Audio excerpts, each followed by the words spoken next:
বাংলাদেশের মতো পিকুলিয়ার দেশ এই পৃথিবীতে আর নাই।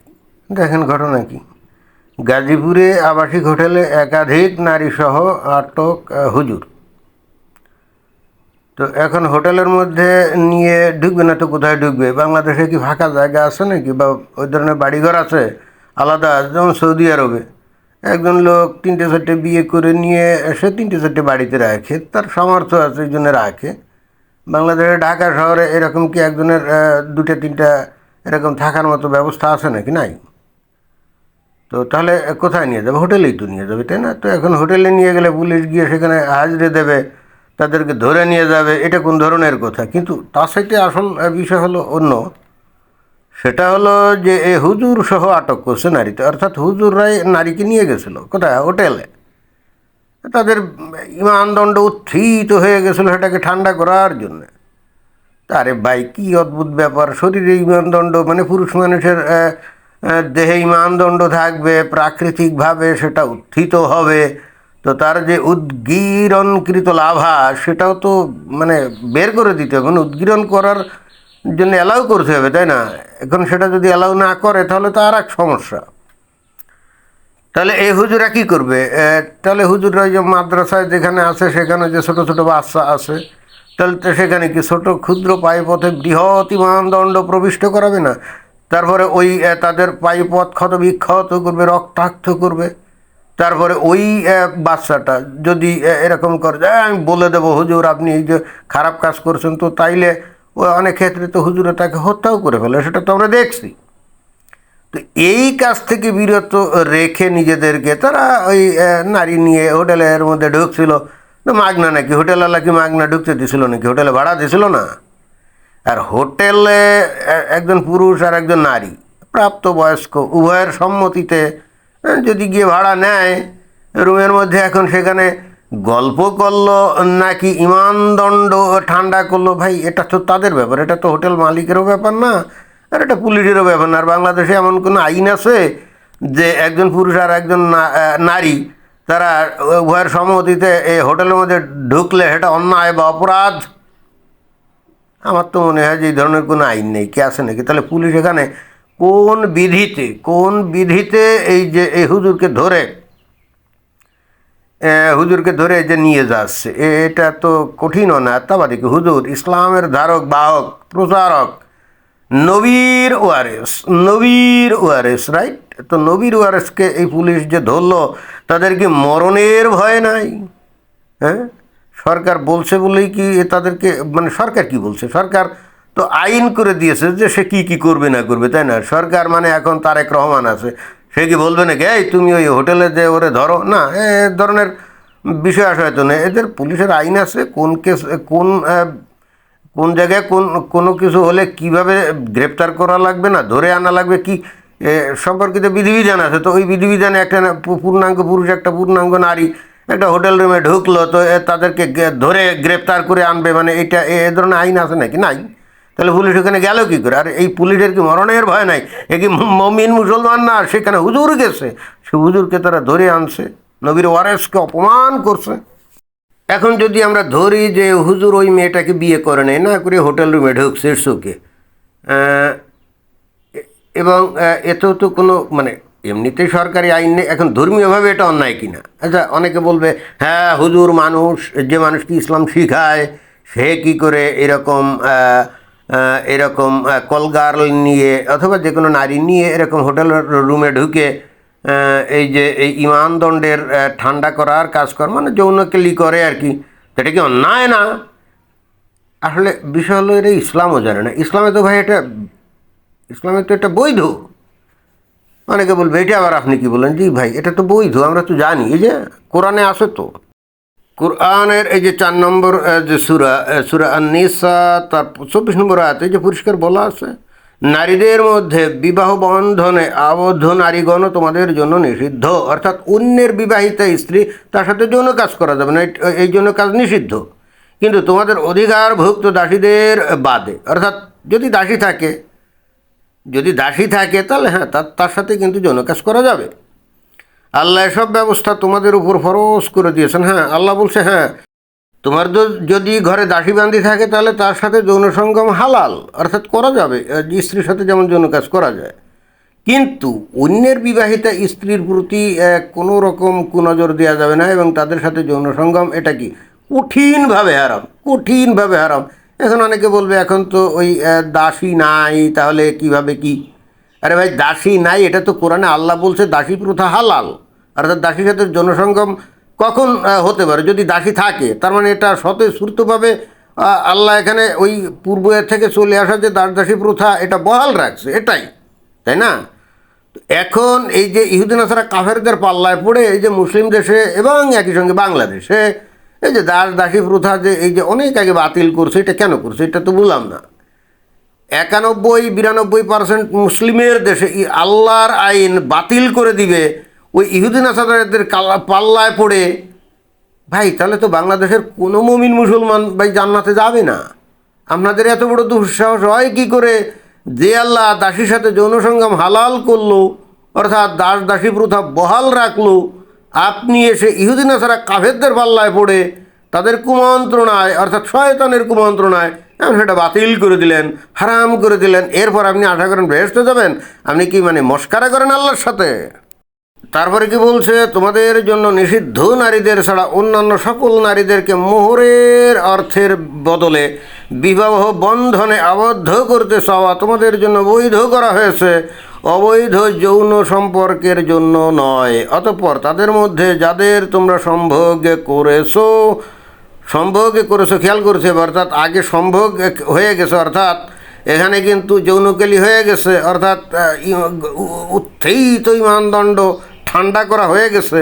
সেই কথাই বলতেছে, তোমরা যাদেরকে সম্ভোগ করেছো তাদেরকে তাদের ধার্যকৃত মোহর প্রদান করো, তোমাদের প্রতি কোনো গুনাহ নেই। মোহর ধার্যের পরও তোমরা উভয়ের সম্মতির ভিত্তিতে মোহরের পরিমাণে হেরফের করলে নিশ্চয় আল্লাহ সবিশেষ পরিজ্ঞাত ও পরম কুশলী। ইবনে কাসির সহ যত বড় বড় ইসলামী স্কলার আছে, তাফসিরকার আছে, তারা কিন্তু তাফসিরে বলছে এটা হলো সেই মুতার বিধান বা সাময়িক বিয়ের বিধান। যেমন 1 দিন 2 দিন 3 দিনের জন্য বিয়ে করলাম বা 1 সপ্তাহের জন্য বিয়ে করলাম, একটা নির্দিষ্ট চুক্তি করে যে ঠিক আছে তোমাকে 10,000 টাকা দেবো, আমার সঙ্গে তুমি 3 দিন থাকো। তো ওই 3 দিন মজা টজা নিয়ে তারপর 3 দিন পরে অটো তালাক হয়ে যাবে। কিন্তু মুতার সিস্টেম কিন্তু ওই নির্দিষ্ট চুক্তির পরে অটো তালাক হয়ে যাবে। এবং এই কাজটা করা যাবে না কাদের সাথে? শুধুমাত্র নিষিদ্ধ নারী। নিষিদ্ধ নারী কারা? অন্যের বিবাহিত স্ত্রী, মা, তারপরে মেয়ে, তারপরে বোন, তারপরে খালা, ফুপু, এরকম নিষিদ্ধ কিছু তালিকা আছে। তো এদের বাদ দিয়ে যে কোনো স্বাধীনা নারী, তালাকপ্রাপ্তা, বিধবা বা এই ধরনের যে কোনো নারী, বা বিয়ে হয় না এই ধরনের নারী, তার সাথে কিন্তু এরকম থাকা যাবে। এবং এটাই হলো মুতা, বা বাংলায় বলে সাময়িক বিয়ে। এবং এটা যে আসলেই সাময়িক বিয়ে, দেখেন এখানে বলছে যে যাদের তোমরা সম্ভোগে করেছো তাদের ধার্যকৃত মোহর প্রদান করো। খেয়াল করতে হবে, এখানে আপনি প্রথমে মজা নিলেন, আগে প্রথমে আপনার রিমান্ডদণ্ড ঠান্ডা করলেন, তারপরেই কিন্তু পেমেন্ট। অনেকে এটাকে বলবে কি জানেন, না না এটা তো বিয়ের ব্যাপার। না, এটা বিয়ের ব্যাপার না, একেবারে সুস্পষ্টভাবে বলা, মানে এখানে বলা আছে আপনি আগে মজা নেবেন, পেমেন্ট করবেন তারপরে। আর বিয়ের ক্ষেত্রে কিন্তু আগে মজা পরে পেমেন্ট না, বিয়ের ক্ষেত্রে কিন্তু আগে পেমেন্ট। অর্থাৎ বিয়ে যেমন 5 লক্ষ টাকা কাবিনে বিয়ে হলো, এখানে কিন্তু মেয়েটাকে অবশ্যই আপনার কাবিনের ওই মোহর যেটা ধার্য 5 লক্ষ, এটা পেমেন্ট করতে হবে। অ্যান্ড দেন আপনি মেয়েকে নিয়ে বাসর ঘরে গিয়ে আপনি তার সাথে মজা লুটতে পারবেন। আপনি যতক্ষণ না মোহরের টাকা পেমেন্ট না করবেন, ততক্ষণ ওই মেয়েটার আপনি শরীর টাচও করতে পারবেন না। তো অনেক ক্ষেত্রে হয় কি, অনেক টাকা, যেমন ধরা যাক 20, 25, 30 লক্ষ টাকা দেন মোহর ধার্য হয়। তো অনেকে বলবে যে এটা কি পেমেন্ট করে দিয়ে কি তারা কি ওই বাসর ঘরে গেল নাকি? এখানে ইন্টারেস্টিং ব্যাপার হলো ওই মেয়েটা মুখ দিয়ে স্বীকার করতে হয় যে আমি এই দেনমোহরের টাকা বুঝিয়া পাইয়াছি। বুঝছেন? সে পাইল কি পাইল না, সে যদি স্বীকার করে যে আমি পাইলাম, তাহলে তার যে নাকি তাকে বিয়ে করলো, সে তো তাকে নিয়ে ওই বাসর ঘরে যাইতে তো আর কোনো সমস্যা নেই। বোঝা গেছে? অর্থাৎ যেটা জেনুইন বিয়ে আর কি, সেটার ক্ষেত্রে হচ্ছে আপনার পেমেন্টটা কিন্তু আগে এবং তার মজা পরে। আর এই আয়াতে কিন্তু বলছে মজা আগে পেমেন্ট পরে। বোঝা গেছে? অর্থাৎ আগে আপনি মজা নিলেন অ্যান্ড দেন পেমেন্ট দিলেন। এই জায়গায় আল্লাহ একটু মানে ন্যায় বিচার করছে। কারণ আগে আমি পেমেন্ট করলাম, তারপর ওই মাতারি যদি মনে করেন ভাগা দিলে তোর সাথে হবে না, তোর গায়ে দুর্গন্ধ বা মুখে দুর্গন্ধ অথবা তুই খুবই অপরিষ্কার, তোর সাথে এই খেলাধুলো চলবে না। তো তখন মনে করেন যে লোকটা গেল, সে বললো তাহলে টাকা ফেরত দে। কিন্তু ওই মহিলা চিন্তা করলো, ধর আমাদের এই জায়গায় আসছে, আমি ফেরত না দিলেও কী করতে পারে, এরকম হতে পারে না। তা আসলে তো ওই জায়গা থেকে টাকা নিয়ে ফেরত আসা যায় না, বা ওদের কাছ থেকে টাকা আদায় করা যায় না, কি এটা কি সম্ভব? তো এই জন্য আল্লাহ দয়াপরবশ হয়ে বলছে যে আগে মজা নেওয়ার সুযোগ দিতে হবে, পেমেন্টটা কিন্তু পরে হবে, যাতে ফাঁকি ঝুঁকি দেওয়ার কোনো সুযোগ না থাকে। এইখানে এই যে পুরুষদের উপরে আল্লাহ কিন্তু অপরিসীম দয়া করছে, ঠিক না? যাতে পুরুষের টাকা পয়সা বেঘরে বেহাত না হয়ে যায়। তো যাই হোক, এতগুলো কথা এখানে আমি কেন বললাম? এই কারণে বললাম যে এই হুজুর তার তো ইসলাম জানে, ঠিক না?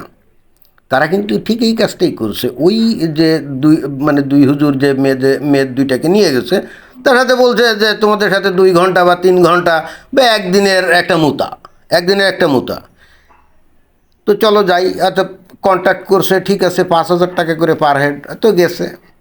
তো এরা তো এর মধ্যে গিয়ে কথা নেই বার্তা নেই, পুলিশ গিয়ে হুজ্জতি করছে। এটা কোন ধরনের কথা রে ভাই? ইসলাম অনুযায়ী সে তো একটা বিধিবদ্ধ কাজ করেছে, তাহলে সে অন্যায় কাজটা কী করলো? আর সে ইসলাম অনুযায়ী আল্লাহর নির্দেশ অনুযায়ী একটা কাজ করতে গেছে, আর এই যে পুলিশ যে বাধা দিল, ওই পুলিশ কি ইহুদি নাজারা কাফের? না, ও নিজেরাও মুসলমান। তাহলে ওরা ইসলামের একটা বিধান এই যে হুজুর পালন করতে গেল আর ওরা বাধা দিল, এরপরে এই পুলিশ এরা কি করে আশা করে এরা বেহেশতে যাবে?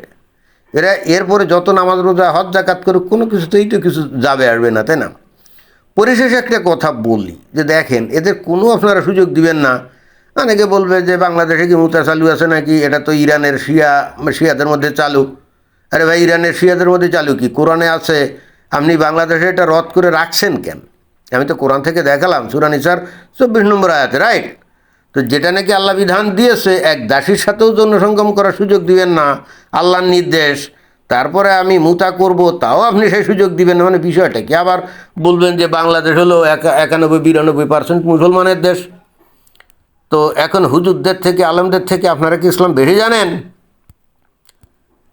এইটা তো ভাই হবে না, যেমন সেদিন জামাত ইসলামের এক নেতা কি গাজী নজরুল ইসলাম, তাই না? ওই যে 18 বছর একটা মেয়েরে নিয়ে হোটেলে ধরা পড়েছে। হ্যাঁ, সেখানেও সে মুতা করছিল। তো তারপরে তাকে যে ধরে যে বেইজ্জতি করা হলো, আমি জানি না জামাত ইসলাম কেন তাকে বহিষ্কার করলো। তারা বলতেই পারতো সে তো ইসলাম অনুযায়ী সঠিক কাজ করছে। একটা পর্যায়ে বলছিল না যে সে বিয়ে করেছে, তারপর মামুনুল হক সেও তো একটা পর্যায়ে বলছিল বিয়ে করছে। তো সে বিয়ে কোন বিয়ে আমি নিজেও আসলে বুঝি না, ওরা নিজেরাও তো বলতে পারে। গাজী নজরুল ইসলাম কিন্তু বলতে পারতো, বা মামুনুল হক বলতে পারতো, আমি বিয়ে করছি, মুতা করছি, আমি 1 সপ্তাহের জন্য মুতা করছি বা 2 মাসের জন্য মুতা করছি। তো তাহলে কার বাপের সাধ্য ছিল এই বাংলাদেশে ওদের কে নিয়ে এই যে ট্রল করবে? পরিশেষে যেটা বলতে চাই, হুজুরদেরকে আপনার ইসলাম অনুযায়ী তাদের ইমানদণ্ড ঠান্ডা করার সুযোগ দিবেন না। তো তাহলে তারা কী করবে? মাদ্রাসায় তার ওই ছোটো ছোটো বাচ্চাদের সরু পাইপথে বৃহৎ ইমানদণ্ড ঢুকাবে না? মানে বিষয়টা কি? আপনারা হুজুরদেরকে কী মনে করেন? তারা কি মানে ফেরেশতা নাকি বহির্জগৎ থেকে আসা কোনো রোবট এরকম? আরে ভাই, হুজুরাও তো মানুষ। আপনার এই যে যারা এদেরকে ধরছে, যেমন এই যে গাজী নজরুল ইসলামকে যারা ধরছে, বা এই যে পুলিশ যারা ধরছে, ভাই ওরাও তো এই আকাম কুকামগুলো করে বেড়ায়, কি করে না? জান না, পুলিশের একটাও কি এই আকাম কুকাম ছাড়া থাকে নাকি? ওরা এরকম কত ওই 12 বনিতা ধরে, কলগাল ধরে না, তো ওরা যে আটক করলে ওরাও তো ওদের ইমানদণ্ড ওদের থেকে ঠান্ডা করে নেয়, করে তো। আরে বেড়া, তুই অন্য একজন করছে বলে তুই ধরতেছিস, আবার তুই নিজে যে এটা কামটা করিস, মানে বিষয়টা কি? মানে আর হুজুররা কি মানে কি ভিন গ্রহের কোনো প্রাণী বা রোবট নাকি? তাদের ইমানদণ্ড নেই? আপনার ইমানদণ্ড আছে, সেটা উত্থিত হবে। ঠান্ডা করার আপনি নানা উপায় বের করে আপনি সেটা ঠান্ডা করবেন, সেটা তো সমস্যা নাই। হুজুররা করলেই মানে বিশাল দোষ। মানে হুজুররা কি একটু ধরা যাক প্রেম করছে, একটু রোমান্টিকতা করতে পারবে না? তার কি মন নাই? আমি জানি না এ বিষয়ে হুজুররা কেন রাস্তায় নামে না। এত জিনিস নিয়ে এরা রাস্তায় নামে, আন্দোলন করে, হুঙ্কার ছোড়ে, বাট আসল জিনিস নিয়ে এরা করে না। দাসী প্রথা অথবা মুতা, এর জন্য এদের রাস্তায় নামা উচিত একেবারে অতি সত্বর। তাহলে দেখবেন যে আর কোনো ছোট বাচ্চা এদের দ্বারা কিন্তু আর অত্যাচারিত নির্যাতিত হচ্ছে না। ধন্যবাদ।